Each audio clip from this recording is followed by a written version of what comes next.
Hello students, हमारा आज के डिस्कशन का टॉपिक है आइडियल गैस इक्वेशन। तो आइडियल गैस इक्वेशन कैसे निकालेंगे, देखिए आपने गैस लॉ पढ़ रखे हैं, उन्हीं गैस लॉ का उपयोग करके हम आइडियल गैस इक्वेशन क्या होती है उसको निकालेंगे। ठीक है, तो हमारा टॉपिक है आइडियल गैस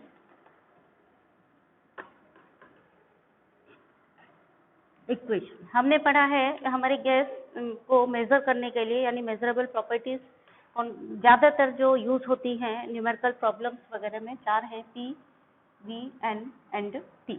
और जो भी गैस लॉ बने हैं इन्हीं चार मेजरेबल प्रॉपर्टीज से बने हैं, जिसमें कि दो वेरिएबल है और दो को कांस्टेंट रखा गया है, दो का वेरिएशन देखा गया है।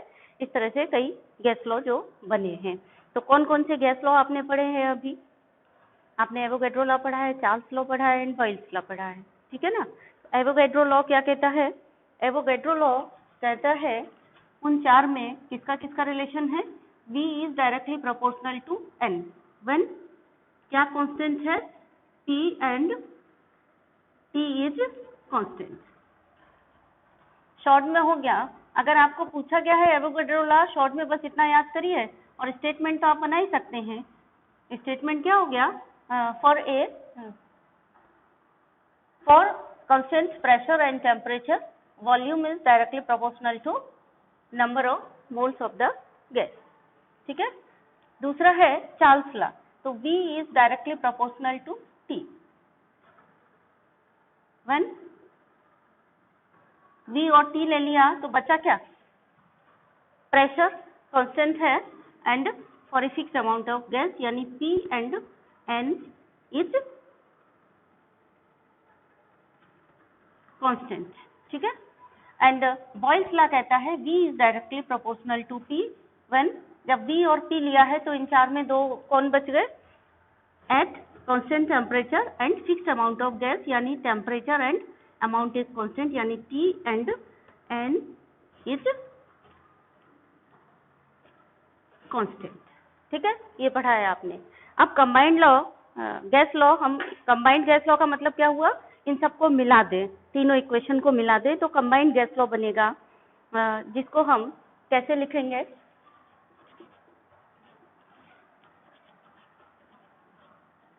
The combined gas law can be written, तीनों को मिला देंगे, मिक्स कर देंगे, है ना। क्या हो जाएगा? V is directly proportional to NT upon P। ठीक है, NT अपॉन P। P को इधर ले आए तो ये हो गया PV is directly proportional to N into T। Proportionality constant हटाएंगे तो ये हो जाएगा PV इक्वल टू NRT। ये जो इक्वेशन बनी, इसी इक्वेशन को हम क्या कहते हैं? इन तीनों गैस लॉ को मिक्स करने से जो बनी, this equation is called as ideal gas equation. और ये बहुत इंपॉर्टेंट है। ये इसको ऐसे समझ लीजिए बच्चों, जैसे फिजिकल केमिस्ट्री के लिए मोल कंसेप्ट इंपॉर्टेंट है, जैसे मैथ का कैलकुलेशन करने के लिए आपको टेबल याद होनी चाहिए, उसी तरह से ये आइडियल गैस इक्वेशन आपको केमिस्ट्री में गैस या स्टेट्स ऑफ मैटर के लिए बहुत इंपॉर्टेंट है। मोस्टली 99% सवाल आपके इसी आइडियल गैस इक्वेशन से सॉल्व हो जाएंगे। या फिर ये तीन जो अलग अलग गैस लॉ पढ़े हैं आपने उनसे, या फिर कितने पढ़े हैं? एक तो यही गैस लॉ पढ़े हैं आपने, एक पढ़ा है P1 V1 equal to P2 V2, कौन सा है ये? Boyle's law. चार्ल्स लॉ क्या है? V1 upon T1 equal to V2 upon T2। इसी तरह से V1 upon N1 equal V1 upon V2 equal to N1 upon N2। ठीक है ना, N2 अपॉन N1, सॉरी। तो इस तरह से, यानी ये क्या हो जाएगा? V1 upon N1 equal to constant, तो V2 अपॉन N2। ठीक है ना। तो इस तरह से आप चार्ल्स लॉ, बॉयल्स लॉ, ये सारे इतने ही आपको फॉर्मूले यूज होंगे न्यूमेरिकल प्रॉब्लम्स में, जिसमें ये आइडियल गैस इक्वेशन सबसे ज़्यादा इंपॉर्टेंट है। अब यहाँ ध्यान देने वाली कुछ बातें हैं, उनको आप ध्यान दीजिए। यहाँ पे P, V, N, R, T ये सब क्या डिनोट करते हैं उसको देखिए और नोट करिए। तो P VNRT। P है यहाँ पर प्रेशर ऑफ गैस, V है वॉल्यूम ऑफ गैस, N है number of moles of gas, mass upon molar mass से निकालेंगे हम। R है गैस कांस्टेंट एंड T है एब्सोल्यूट टेम्परेचर, यानी कि केल्विन में टेम्परेचर। केल्विन में जब हम टेम्परेचर को लेते हैं तो हम उसको एब्सोल्यूट टेम्परेचर बोलते हैं, ठीक है ना। अब यहाँ पे याद रखने की बात क्या है, जब भी आप न्यूमेरिकल प्रॉब्लम्स में इसको यूज करेंगे तो ध्यान दीजिए,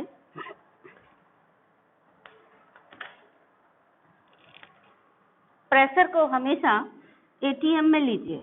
अगर किसी और यूनिट में दिया गया है तो आप इसको कन्वर्ट कर लीजिए एटीएम में। वॉल्यूम को हमेशा लीटर में लीजिए। नंबर ऑफ मोल्स तो आपको पता ही है। देन गैस कांस्टेंट को जनरली इसकी यूनिट लेते हैं हम यहाँ पर 0.0821 लीटर एटीएम पर मोल पर केल्विन, ठीक है।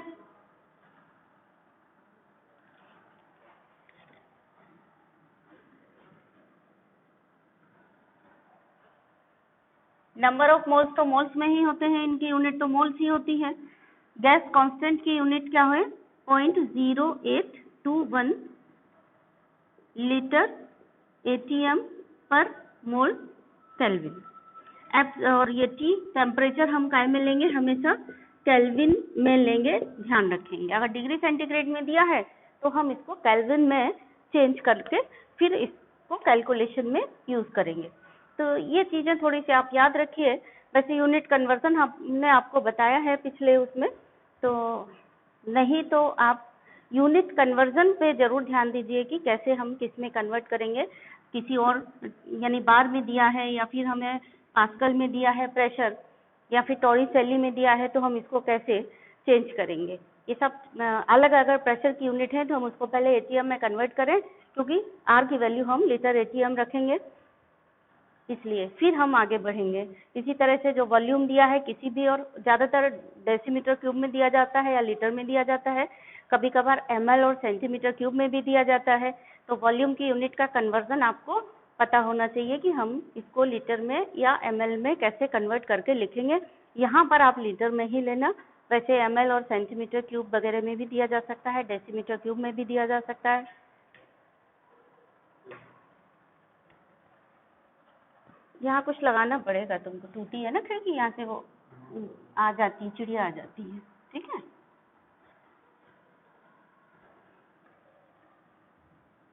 देखना कुछ लगाने के लिए मिल जाए।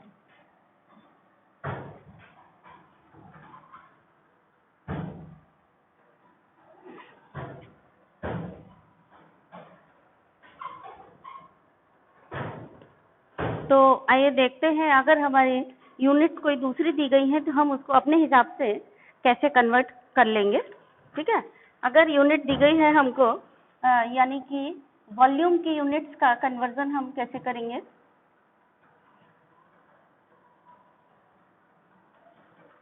1 litre equal to 1 decimetre cube, ठीक है। ये 1 लीटर में 1000 क्यूबिक सेंटीमीटर होते हैं, और क्यूबिक सेंटीमीटर और ml बराबर होता है। 1 ml equal to 1 cubic centimetre, यानी कि 1 लीटर में 1000 सेंटीमीटर क्यूब, या हम कहें 1000 ml भी होते हैं। ml तो आपको पता है 1 लीटर में 1000 ml, लेकिन क्यूबिक सेंटीमीटर जब आता है तो आप कंफ्यूज हो सकते हैं। तो याद रखिए ml और क्यूबिक सेंटीमीटर बराबर होता है, ठीक है। क्यूबिक सेंटीमीटर का मतलब क्या हुआ, सेंटीमीटर का क्यूब। सेंटीमीटर की कितनी ऊंचाई होती है, इतनी सी होती है, ऐसे ध्यान रखना। और ml आप टेस्ट ट्यूब में नापते हो तो 1 ml कितना आता है, इतना ही ऊंचाई पे आता है। तो उससे आप ध्यान रखिए कि 1 ml equal to 1 cubic centimetre, मतलब 1 सेंटीमीटर की ऊंचाई तक ही टेस्ट ट्यूब भरती है ना आपकी 1 ml में, तो उसी का क्यूब बनाएंगे तो 1 cubic centimetre equal to 1 ml। और पानी का जो 1 मीटर क्यूब होगा उसमें 1000 लीटर होते हैं, वो कैसे याद रखोगे। 1 मीटर की लंबाई कितनी होती है, पानी की जो आपकी छत पर प्लास्टिक की टंकी रखी है ना, वो 1 मीटर की लंबाई ऊंचाई होगी उसकी, और उसी को चौड़ाई और उसी को करें तो उसमें लगभग कितना पानी आएगा, 1000 लीटर पानी आएगा। तो ऐसे आपको याद रखना है कि 1 metre cube equal to 1000 litre. पानी की टंकी जो छत पे आपके सिंटेक्स की टंकी रखी है या आपके हॉस्टल के ऊपर जो टंकी रखी है आपने देखा है, वो कितनी है, 1 मीटर क्यूब की है। उसमें कितना पानी आता है, 1000 लीटर पानी आता है। वो टंकी का नाप ध्यान रखिए आप छत पे, तो वो आपको यूनिट कन्वर्जन करने में फिर दिक्कत नहीं जाएगी। ठीक है, तो 1 मीटर क्यूब इक्वल टू हो गया 1000 लीटर पानी की सिंटेक्स की टंकी। यहाँ पे चाहो तो ब्रैकेट में लिख लो, जो आपके हॉस्टल पे रखी है सिंटेक्स की टंकी, उसका नाप याद रखना, उसमें 1000 लीटर पानी आता है ना। बाल्टियां भर भर के डालो तो एक बाल्टी में 15 लीटर पानी आता है, उतनी कितनी बाल्टियां आ जाएंगी, ऐसे आपको अंदाजा रहेगा। तो आप यूनिट भूलेंगे नहीं, मतलब 1000 लीटर की पानी की टंकी आपकी हॉस्टल पे रखिए, हमेशा उसको माइंड में रखिए, रिमाइंड करिए, तो आपको ये यूनिट कभी नहीं भूलेगी। ठीक है ना। और 1 लीटर में 1 डेसीमीटर क्यूब होता है, डेसीमीटर क्यूब है ये, हाँ, ये याद रखिएगा। ठीक है, तो ये हो गई आपकी वॉल्यूम की यूनिट। अब आइए गैस कांस्टेंट की unit, units of gas constant.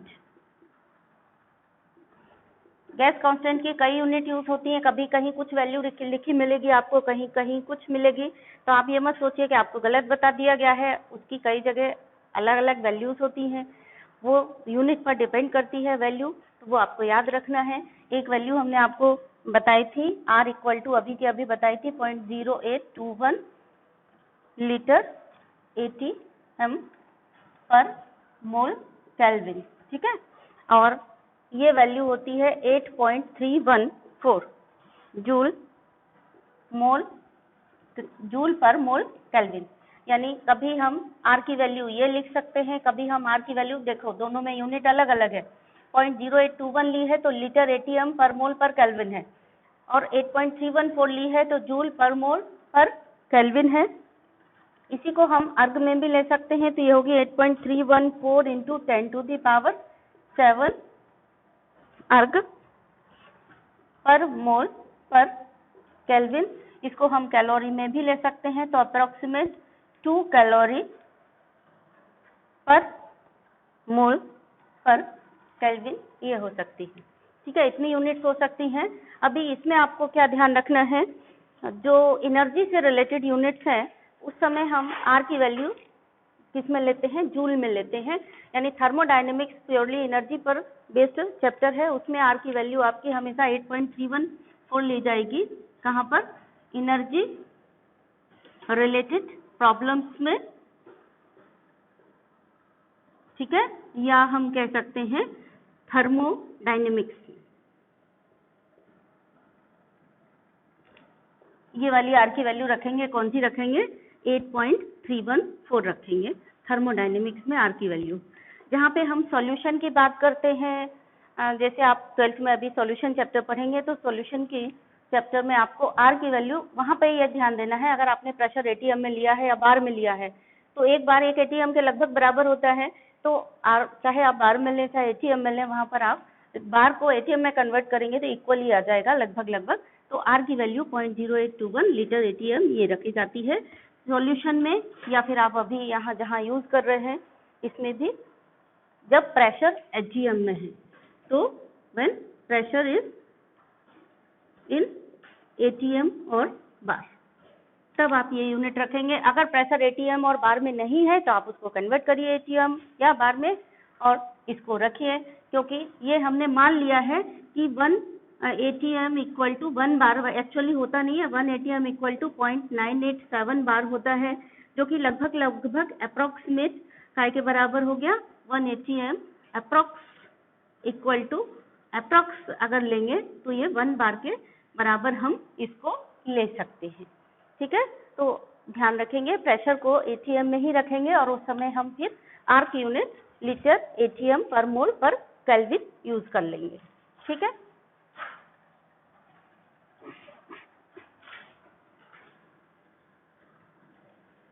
Radha Mohan कल सुबह डस्टर जरूर ले लें।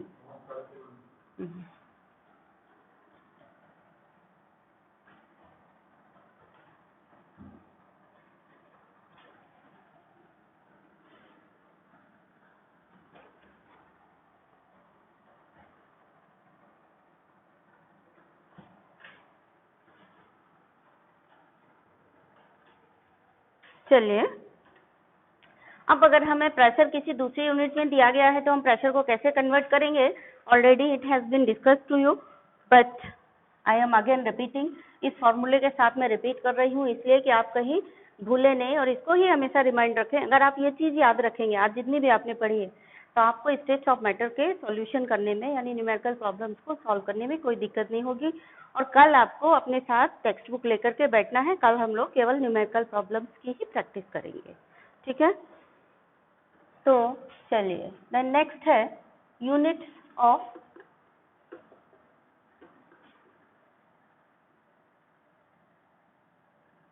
प्रेशर।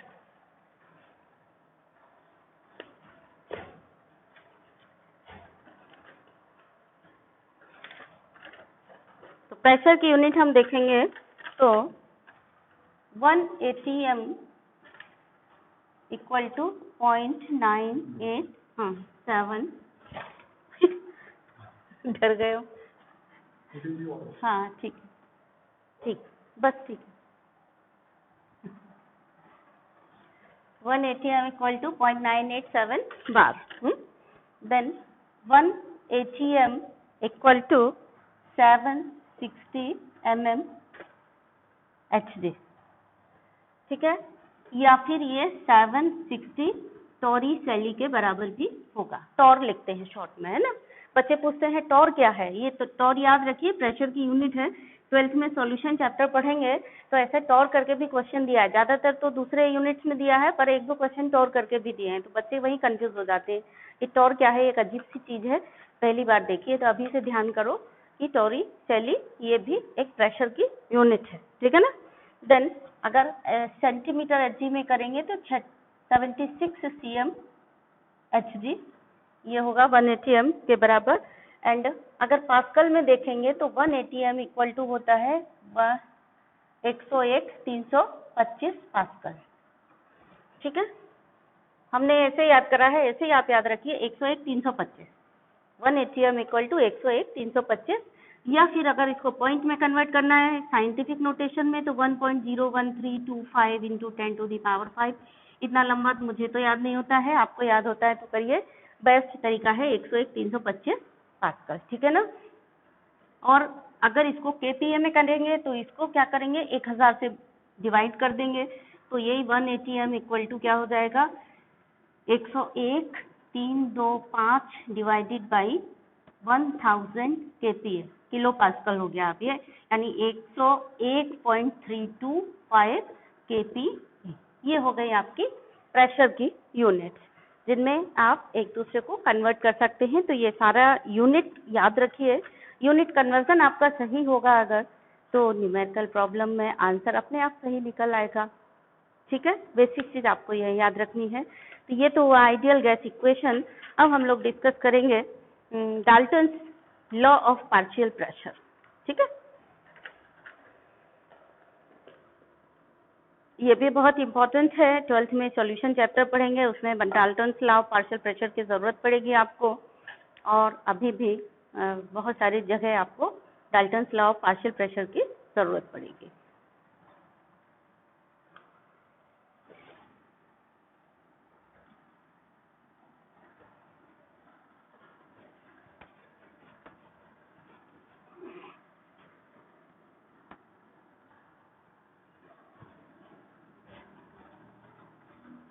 कल आप अपनी टेक्स्ट बुक रखकर ही बैठेंगे यहाँ पर।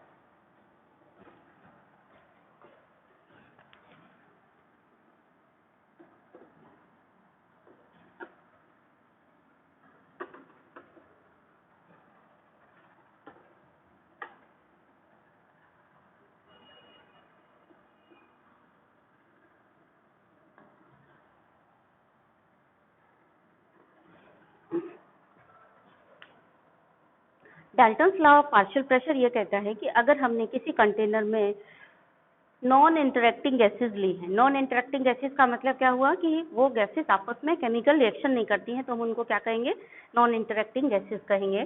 सपोज हमारे पास ये एक कंटेनर है, इस कंटेनर में हमने 2-3 गैस भर के रख दी, ठीक है। सपोज हमने यहाँ पे भर दिया ये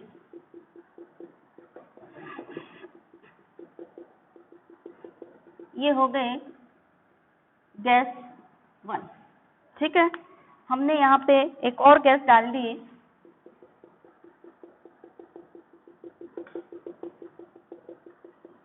कंटेनर में। जब हम गैस को डालेंगे तो गैस अवेलेबल पूरा वॉल्यूम एक्वायर करेगी, जितना गैस को जितना भी खाली वॉल्यूम मिलता है उसको एक्वायर कर लेती है। पहले भी हम लोगों ने डिस्कस किया था, अगर आपको याद है तो क्या आप बता सकते हैं? ये हो गई गैस 2। हमने एक और गैस इसमें भर दी, suppose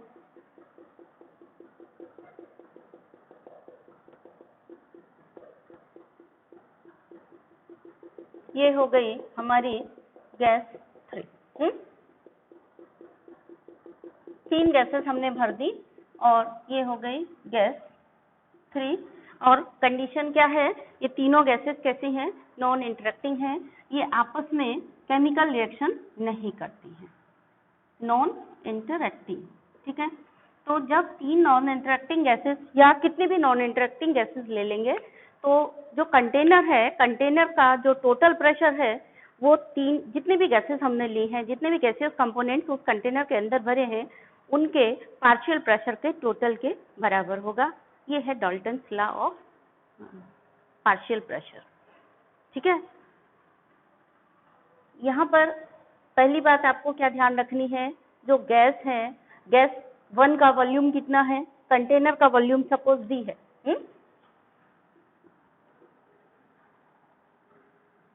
volume of container is V litre, ठीक है। So what will be the volume of gas 1? And volume of gas 2 and volume of gas V. Numerical problems में आपको इसकी जरूरत पड़ेगी। ये गैस 1, 2 एंड 3 इनके वॉल्यूम क्या होंगे बोलिए? तो आप क्या सोचेंगे? अभी आपके दिमाग में ये खुरापात चल रही होगी कि 3 गैसेस भरी है और V ml में प्रेजेंट है, तो टोटल गैसेस का वॉल्यूम हुआ V, तो एक गैस का हुआ V/3। ऐसा नहीं है, ये आप ध्यान रखिए। गैस के केसेस में क्या होता है, गैस जितना अवेलेबल स्पेस है पूरा ऑक्यूपाई कर लेती है, और जो गैस का वॉल्यूम है, चाहे वो गैस 1 है उसका भी वॉल्यूम 1 यानी ये कंटेनर के वॉल्यूम के बराबर है, गैस 2 का भी जो वॉल्यूम है वो कंटेनर के वॉल्यूम के बराबर है, गैस 3 का वॉल्यूम भी कंटेनर के वॉल्यूम के बराबर है, यानी volume of gas 1 is V litre, volume of gas 2 is V litre and volume of gas 3 is V litre. So don't be confuse, ये वाली बात बहुत इंपॉर्टेंट है, आपको बिल्कुल यहाँ पर कंफ्यूज नहीं करना है। न्यूमेरिकल प्रॉब्लम्स में बार बार इस तरीके के प्रॉब्लम्स दी जाएंगी कि हमने 2 गैस को एक में डाल दिया, ऑक्सीजन हाइड्रोजन डाल दी, तो आप सोचेंगे तुरंत, आपके दिमाग में ये भी जाता है ना कि हाइड्रोजन और ऑक्सीजन अगर डाल दी तो हाइड्रोजन ऑक्सीजन मिलकर के पानी बना लेगा। हाइड्रोजन ऑक्सीजन नॉर्मल टेम्परेचर पर पानी नहीं बनाएगा, हाइड्रोजन ऑक्सीजन को जब गर्म किया जाएगा और जब उसमें प्लैटिनम कैटालिस्ट होगा तभी वो पानी बनाएगा, उसके पहले नहीं बनाएगा। तो नॉर्मल टेम्परेचर पर जब हम डाल रहे हैं गैसेस को, तो हाइड्रोजन ऑक्सीजन भी will be considered as non interacting gases, ठीक है ना। उसी तरह hydrogen and nitrogen will also be non interacting gases until or unless there is catalyst is not present and the suitable temperature is not present। तो ये चीज आपको थोड़ा सा ध्यान देना है कि हाइड्रोजन एंड ऑक्सीजन डाली है तो आप ये मत सोच लीजिए कि वो क्या कर लेगी, रिएक्शन करके पानी बना लेगी, यानी वो इंटरेक्टिंग गैसेस हो गई। कभी कभी ऐसे क्वेश्चन पूछा जाता है, आपको गैस का कॉम्बिनेशन दे दिया और आपसे पूछा इनमें से कौन सी गैस डाल्टन्स लॉ को फॉलो करेगी, कौन सी गैस डाल्टन्स लॉ को फॉलो नहीं करेगी, ठीक है ना। सपोज दे दिया ऑक्सीजन एंड नाइट्रोजन का मिक्सचर दे दिया, डाल्टन्स लॉ को फॉलो करेगा नहीं करेगा? तो ऑक्सीजन और नाइट्रोजन एयर में प्रेजेंट है, नॉन इंटरेक्टिंग है, आपस में केमिकल रिएक्शन नहीं करती हैं, मतलब ये डाल्टन्स लॉ को फॉलो करेंगी, ठीक है। इसी तरह से आपको दे दिया हीलियम एंड आर्गन का मिक्सचर डाल दिया एक कंटेनर में, डाल्टन्स लॉ को फॉलो करेगा नहीं करेगा? बिल्कुल करेगा, क्योंकि दोनों ही नॉन इंटरेक्टिंग गैसेस, ठीक है ना। हाइड्रोजन एंड Cl को डाल दिया तो हाइड्रोजन और क्लोरीन रिएक्शन कर लेंगी, क्लोरीन गैस हाईली रिएक्टिव होती है। आपने देखा है ना, जो AlCl3 रखते हो आप साल्ट, वो ऑटोमेटिकली वेपर्स में रिएक्शन कर लेता है वेपर से और फ्यूमिंग हो जाता है और तीखी आपको स्मेल आती है उसमें से क्लोरीन की, ये हाईली रिएक्टिव होती है। तो आपको ये थोड़ा सा दिमाग में और कॉमन सेंस में रखना है। अच्छे क्वेश्चन है यहाँ पर, पीसा बेस्ड कॉम्पिटेंसी बेस्ड जो क्वेश्चन है वो यहाँ से अच्छे क्वेश्चन बनते हैं Dalton's law of partial pressure से। ठीक है, तो Dalton's law of partial pressure क्या हो गया, चलिए लिख लेते हैं हम। क्या हो गया, द प्रेशर, इस कंटेनर का जो प्रेशर है, क्या कह रहा था डाल्टन्स लॉ कि कंटेनर का जो पूरा P टोटल है प्रेशर है, वो सभी जो नॉन इंटरेक्टिंग गैसेस कंटेनर में भरी हैं उनके पार्शियल प्रेशर के सम के बराबर है। ठीक है ना, तो Dalton's law of partial pressure क्या हो गया, the pressure exerted by A mixture of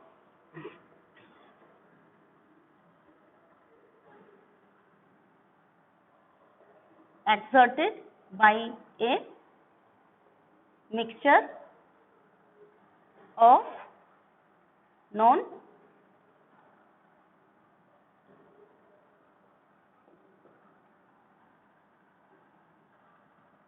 interacting gases. The pressure exerted by a mixture of non interacting gases is equal to the sum of their partial pressure.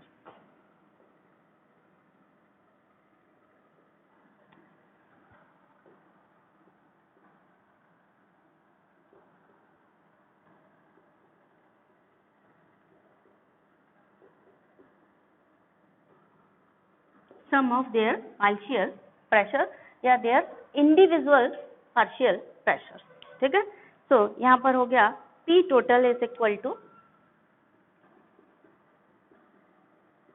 P1 plus P2 plus P3 plus जो भी जितनी gases हैं वो सब, where यहाँ पे दो चीजें कांस्टेंट है, क्या, temperature and volume is constant, T and V is constant, यानी at constant temperature and volume. ये डाल्टन्स लॉ, ये भी आपसे कंडीशन पूछी जा सकती है कि डाल्टन्स लॉ किस कंडीशन में गैसेस फॉलो करेंगे, तो टेम्परेचर एंड वॉल्यूम कांस्टेंट होना चाहिए, तब के लिए है ये डाल्टन्स लॉ। ठीक है, here P1, P2 and P3 क्या है, it is the partial pressure of the gaseous component 1, 2 and 3 respectively. So here P1, P2 and P3 are the partial pressures of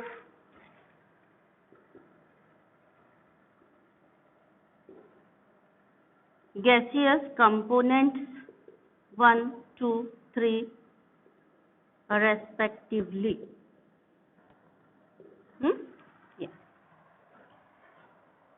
चलिए अब हम लोग डिस्कस करेंगे पार्शियल प्रेशर और मोल फ्रैक्शन, और partial pressure gases का कैसे निकालते हैं, और पार्शियल प्रेशर और मोल फ्रैक्शन में क्या रिलेशन है। ठीक है,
तो सबसे पहले आप यही समझिए कि मोल फ्रैक्शन होता क्या है।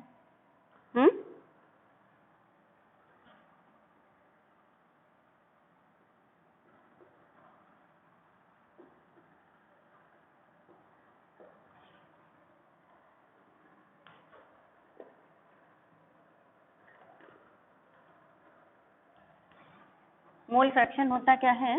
Mole fraction is the ratio of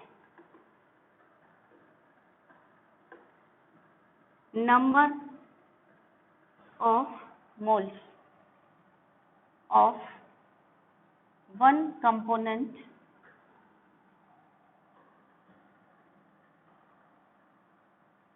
to the total number of moles.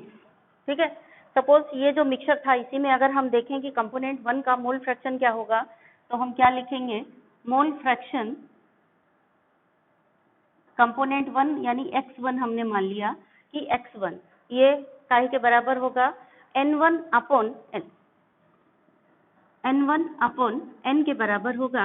Here यहाँ पर n क्या हो गया? n1 is the number of moles of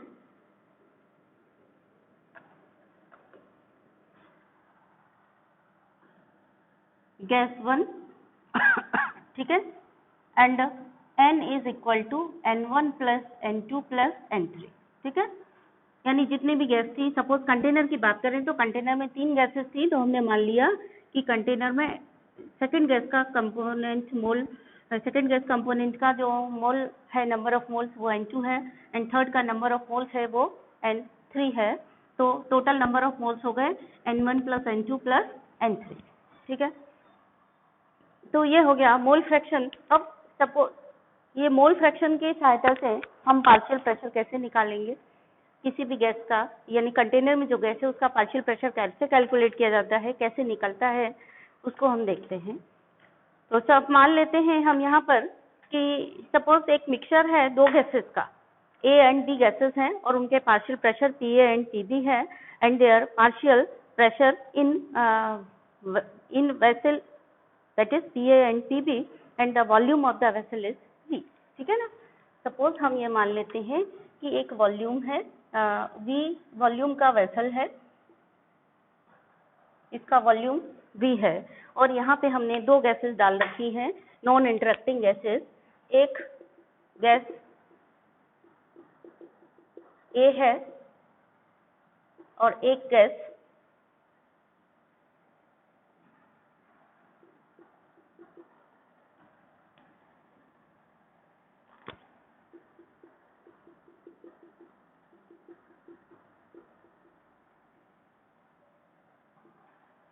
gas B है। ठीक है, तो कंसीडर ए मिक्सचर, यहाँ पर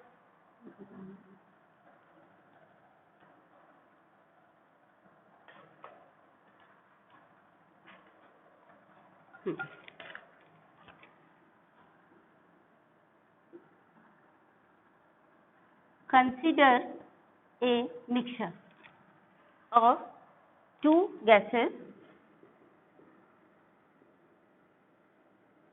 A and B। Two gases कैसी हैं? Two non interacting gases, non interacting gases. अच्छा ये देखिए, अगर नॉन इंटरेक्टिंग शब्द भी नहीं लिखा है तो भी अगर लिखा है कि ये दो गैसेस हैं, तो जब तक लिखा ना हो कि आप इनकी आपस में रिएक्शन हो रही है, तब तक आप उनको नॉन इंटरेक्टिंग ही मानेंगे। ठीक है, इंटरेक्टिंग शब्द हर जगह नहीं लिखा मिलेगा, नहीं तो आप उसमें नॉन इंटरेक्टिंग शब्द टू, देखिए मैंने अधूरा लिखा है यहाँ पे, इंटरेक्टिंग लिख दिया है, टू नॉन इंटरेक्टिंग गैसेस ले रहे हैं, टू नॉन इंटरेक्टिंग गैसेस ले रहा है। ठीक है ना, तो ये जरूरी नहीं है कि नॉन इंटरेक्टिंग लिखा ही हुआ हो, दो गैसेस का मिक्सचर है तो आप उसमें अपने आप अंडरस्टैंड कर लीजिए कि नॉन इंटरेक्टिंग होगा, अनलेस और अनटिल उसमें लिखा ना हो कि ये गैसेस केमिकल रिएक्शन करती हैं। अगर ये नहीं लिखा है इसका मतलब वो नॉन इंटरेक्टिंग है। जब भी आप प्रेशर वगैरह के सवाल लगा रहे हैं तब की बात कर रहे हैं हम, ऐसे हर जगह आंख बंद करके ही बिल्कुल अप्लाई मत कर देना इसको। तो consider a mixture of two non interacting gases A and B, A and B। ठीक है, चलिए, and PA and PB are their partial pressure.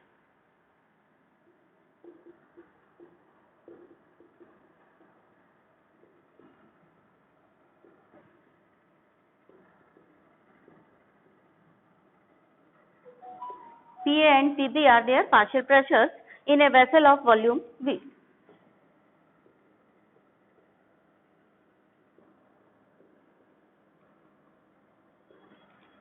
Vessel का वॉल्यूम V है, तो गैस A का पार्शियल प्रेशर क्या होगा? कंटेनर के अंदर गैस A का जो भी प्रेशर होगा उसी को हम पार्शियल प्रेशर कहेंगे, क्योंकि वो गैस A के कारण हो रहा है।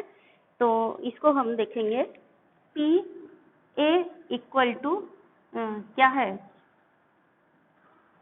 क्या पढ़ा है आपने? N A, number of moles of gas A N A RT upon V, ठीक है। इसको हम मान लेते हैं इक्वेशन 1। दूसरा हो गया गैस B का pressure PB is equal to NB RT upon V, इसको हम मान लेते हैं इक्वेशन 2, ठीक। अब टोटल प्रेशर क्या होगा? टोटल प्रेशर होगा A का प्रेशर प्लस B का प्रेशर, यानी PA plus PB total pressure होगा, या हम कहें मिक्सचर का प्रेशर क्या होगा? PA प्लस PB होगा, ठीक है।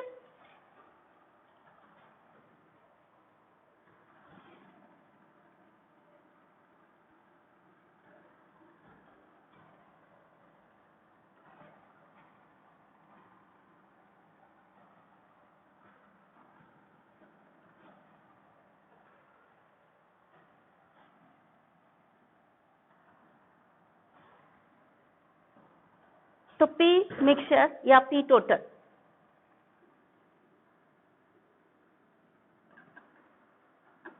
टोटल प्रेशर ऑफ मिक्सचर, हम इसको P टोटल भी कह सकते हैं या फिर हम इसको P मिक्सचर भी कह सकते हैं, ठीक है ना। तो ये P मिक्सचर काय के बराबर होगा? P मिक्सचर होगा बराबर PA प्लस PB, ठीक। PA की जगह हम PA की वैल्यू रख दें अगर, तो ये आ गया NA RT upon V plus NB RT upon V। V दोनों का बराबर कैसे हुआ? अभी हमने आपको समझाया था, एक ही कंटेनर में अगर गैसेस भरी गई हैं तो गैसेस का वॉल्यूम, हर गैस का वॉल्यूम कंटेनर के वॉल्यूम के बराबर होगा। इसको बिल्कुल रिमार्क लगा के लिख दीजिए और A प्लस ग्रेड डाल के, जिससे आके आपको कोई कंफ्यूजन ना हो न्यूमेरिकल प्रॉब्लम सॉल्व करने में। अब देखिए RT और V, RT और V कॉमन है तो हम इसको कॉमन ले लेंगे और रह जाएगा क्या हमारे पास? NA प्लस NB और RT अपॉन V कॉमन है, इसको हमने बाहर निकाल दिया, ये आ गया हमारे पास, ठीक है। अब अगर हम इक्वेशन, इसको हम मान लेते हैं इक्वेशन 3। अब क्या करेंगे हम? इक्वेशन 1 डिवाइडेड बाय इक्वेशन 3, ठीक है। चलिए करते हैं, यहाँ कर लेते हैं, ठीक है। यहाँ थोड़ी सी जगह हमारे पास बाकी रहेगी, चलिए यहीं कर देते हैं। Now divide equation 1 by equation 3।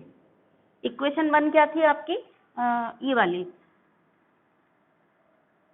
ये थी ना, PA equal to NA upon NA into RT upon V, PA equal to NA into RT upon V। और इक्वेशन थर्ड क्या है? थर्ड है आपकी NA प्लस NB, ये अपॉन, ये सॉरी, यहाँ पे NA प्लस NB नहीं होगा, यहाँ पे तो होगा आपका P टोटल, है ना, यानी कि P mixture equal to NA plus NB bracket बंद RT अपॉन V, ठीक है। V से V कट जाएगा, RT से RT कट जाएगा, बचा क्या आपके पास? आपके पास बचा, देखिए आप हमेशा नीचे नीचे चलेंगे, कभी भी साइड में नहीं लिखेंगे। जैसे यहाँ करके यहाँ पे आप साइड करके नहीं चलेंगे। जब भी आप कोई डेरिवेशन कर रहे हैं, डेरिवेशन भी पूछा जाता है, तो डेरिवेशन में भी आपको याद रखना है, आपसे कहा जाएगा कि आप प्रूव करिए डाल्टन्स के लॉ ऑफ पार्शियल प्रेशर से कि जो PA अपॉन P टोटल है वो मोल फ्रैक्शन इसके बराबर है, XA के बराबर है। तो यहाँ पे आपका देखिए ये तो कट गया, आया क्या? PA upon P mixture equal to NA upon NA plus NB। ठीक है, ये टोटल मोल्स हैं और Na A के मोल्स हैं, तो यहाँ पे आ आएगा Pa upon P mixture equal to, ये आ गया x A के बराबर, या हम कह सकते हैं Pa equal to x into P mixture, या हमारा फॉर्मूला हो गया Pa equal to x into P total, जैसे भी लिखना चाहें आप, ये आपके पास फॉर्मूला आ गया। ये हर जगह पार्शियल प्रेशर किसी भी गैस का निकालना है तो टोटल प्रेशर में गैस के मोल फ्रैक्शन से मल्टीप्लाई कर देंगे तो पार्शियल प्रेशर आ जाएगा। ये क्या है, ये पार्शियल प्रेशर है, ये टोटल प्रेशर है into mole fraction, total pressure into mole fraction equal to partial pressure निकल आएगा। ए प्लस ग्रेड का फॉर्मूला है ये न्यूमेरिकल प्रॉब्लम्स को सॉल्व करने के लिए। ठीक है, इसी तरह से हम दूसरा वाला निकाल लेंगे। अगर हम इक्वेशन 2 को इक्वेशन 3 से डिवाइड करें,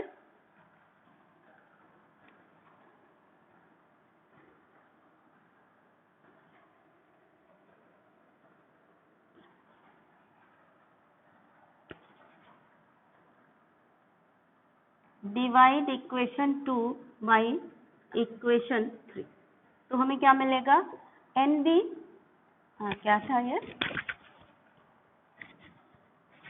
इक्वेशन 2 में PB upon P mixture equal to NB upon Na plus NB। ठीक है, RT अपॉन बी कट जाएगा यहाँ भी, तो ये आ गया NB upon Na plus NB, और ये काय के बराबर होगा PB upon P mixture equal to, ये मोल फ्रैक्शन के बराबर हो जाएगा NB के, तो यहाँ भी वही आ गया PB equal to NB into P mixture. ठीक है, या हम कहें PB equal to NB into P total. ठीक है, तो ये बहुत ही इम्पोर्टेंट फॉर्मूला हो गया आपका न्यूमेरिकल प्रॉब्लम्स को सॉल्व करने के लिए, बहुत ज़्यादा इम्पोर्टेंट है, 12th में भी यूज़ होगा, अभी भी यूज़ होगा। अब हम लोग डिस्कस करेंगे application of Dalton's law of partial pressure.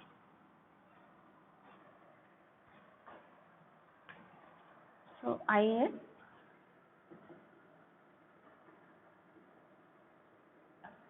Application of Dalton's law of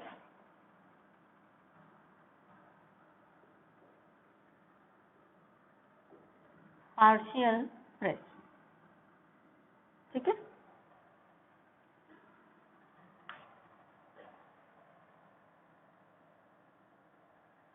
क्या एप्लीकेशन होगा, हम जब गैसेस बनाते हैं तो गैसेस, ज़्यादातर गैसेस वाटर डिस्प्लेसमेंट मेथड से कलेक्ट होती हैं, तो जब वाटर डिस्प्लेसमेंट मेथड से हम किसी गैस को बना करके कलेक्ट करते हैं तो मॉइस्चर, जब गैस वाटर में से होकर के निकलती है तो उसमें वाटर वेपर मिल जाती है, यानी मॉइस्चर मिल जाता है, तो यानी कि गैस का जो टोटल प्रेशर है वो मॉइस्चर का प्रेशर यानी वेपर्स का प्रेशर और गैस का प्रेशर दोनों मिला करके होता है।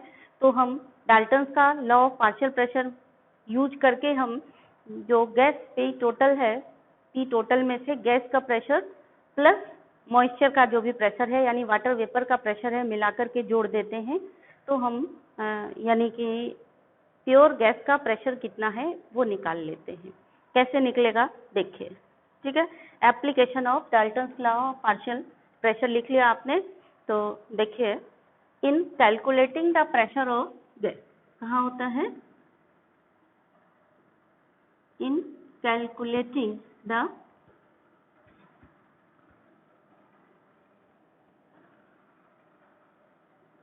pressure of gas collected by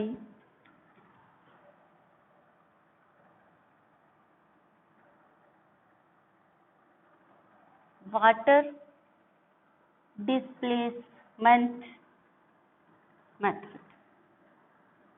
water displacement method से गैस जो कलेक्ट होती है उसका प्रेशर कैलकुलेट करने के लिए हम करते हैं। ठीक है, इसके लिए फॉर्मूला होता है P dry gas equal to P observe minus aqueous tension.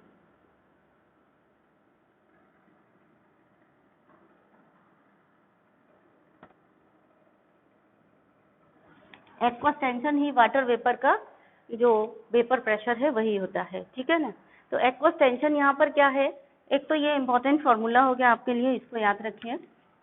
कभी कभी गैस का प्रेशर सीधा ना दे करके ये कहा जाता है कि P जो ऑब्जर्व प्रेशर है वो इतना है, एक्वस टेंशन इतना है, और फिर कैलकुलेशन के लिए दिया जाएगा। तो जब कैलकुलेशन आप करेंगे PV इक्वल टू NRT या कुछ भी फॉर्मूला लगाएंगे तो P ऑब्जर्व नहीं रखेंगे। जब आपको P ऑब्जर्व भी दिया है, एक्वस टेंशन भी दिया है, तो गैस का एक्चुअल प्रेशर क्या होगा, एक्चुअल प्रेशर जिसको आपको कैलकुलेशन के लिए यूज करना है वो P ड्राई गैस होगा, यानी मॉइस्चर का प्रेशर निकाल देंगे आप, तो P observe minus aqueous tension करेंगे तो आएगा आपका। तो ये चीज आपको ध्यान रखनी है, उस हिसाब से ये फॉर्मूला भी A+ ग्रेड का हुआ। कभी कभी 1 मार्क में ऐसे क्वेश्चन आता है कि एक गैस बनाइए, उसको वाटर डिस्प्लेसमेंट मेथड से हमने कलेक्ट किया, P ऑब्जर्व इतना है, एक्वस टेंशन इतना है, आप गैस का प्रेशर बताइए, ऐसा भी क्वेश्चन आता है। ठीक है, डाल्टन्स लॉ का एप्लीकेशन बताइए, Dalton's law of partial pressure का एप्लीकेशन बताइए, ये भी अच्छा क्वेश्चन है, ऐसे भी आ सकता है। न्यूमेरिकल प्रॉब्लम में प्रेशर सीधा रखना है और ऑब्जर्व दिया है, एक्वस टेंशन दिया है, तो ये वाली प्रेशर की वैल्यू ही आप निकाल करके रखेंगे। ये नोट लगा करके, रिमार्क लगा करके लिखिए। तो अभी एक्वस टेंशन क्या है, ये भी 1 मार्क का इंपॉर्टेंट क्वेश्चन हो गया, तो नोट करिए, aqueous tension is the partial pressure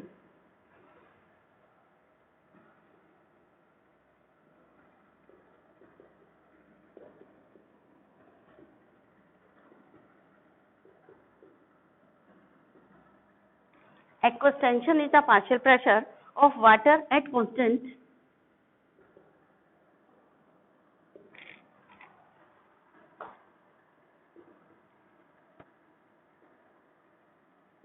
aqueous tension is the partial pressure of water at constant temperature and its volume is equal to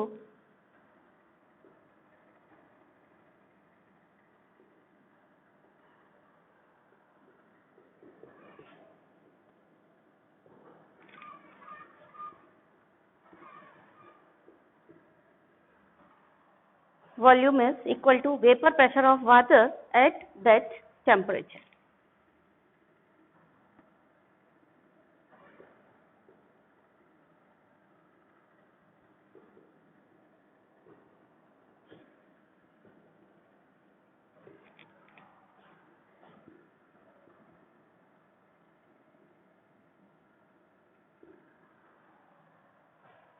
ठीक है बच्चों,